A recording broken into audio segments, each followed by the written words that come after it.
ਚਾਚਾ ਜੀ ਤੁਸੀਂ ਆਉਣੇ ਤਾਂ ਹੈਗੇ ਘਰੇ, ਫਿਰ ਮੈਨੂੰ ਕਹਿ ਦਿੰਦੇ ਤੁਸੀਂ। ਮੈਂ ਕਈ ਵਾਰੀ ਕਹਿੰਦੀ ਰਹਿ ਗਈ ਸਾਨੂੰ, ਐ ਕਹਿੰਦੀ ਟੰਗਾਂ ਜਿਹੀਆਂ ਨੰਗੀਆਂ ਕਰਕੇ ਕਾਹਤੋਂ ਬਹਿ ਜਾਂਦੇ ਤੁਸੀਂ ਬਗਾਨੇ ਘਰ, ਤੇ ਦੇਖ ਲਿਆ ਕਰੋ ਆ ਕੇ। ਸਾਨੂੰ ਤਾਂ ਜਮੀ ਲਾ ਕੇ ਧਰ ਦਿੰਦੇ ਸਾਈਡ ਤੇ।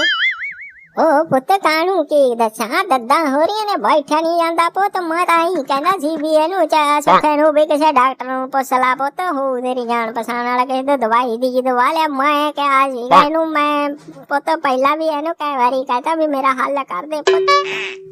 ਉਹ ਚਾਚਾ ਦਵਾਈ ਲੈਣੀ ਸੀ ਤੂੰ ਜਾ ਯਾਰ, ਹੁਣ ਤਾਂ ਆਧਾਰ ਕਾਰਡ ਤੇ ਮਿਲ ਜਾਂਦੀ। ਉਹ ਖੁੱਲਿਆ ਹੋਇਆ ਨਾ ਮੁਹੱਲਾ ਕਲੀਨਿਕ, ਉੱਥੇ ਬੱਜੀ ਨਾਲੇ ਵਧੀਆ ਨਜ਼ਾਰਾ ਪੂਰਾ ਐਨ ਫ੍ਰੀ ਚ ਦਿੰਦੇ ਸਾਰਾ ਕੁਝ, ਨਾਲੇ 4 ਦਿਨਾਂ ਚ ਦੱਦਾ ਖਤਮ। ਕਈ ਵਾਰ ਵੱਧ ਵੀ ਜਾਂਦੀਆਂ ਨੇ, ਮੁੜ ਕੇ ਇਲਾਜ ਹੀ ਨਹੀਂ ਹੁੰਦਾ ਉਹਨਾਂ ਦੇ ਕਿਤੇ।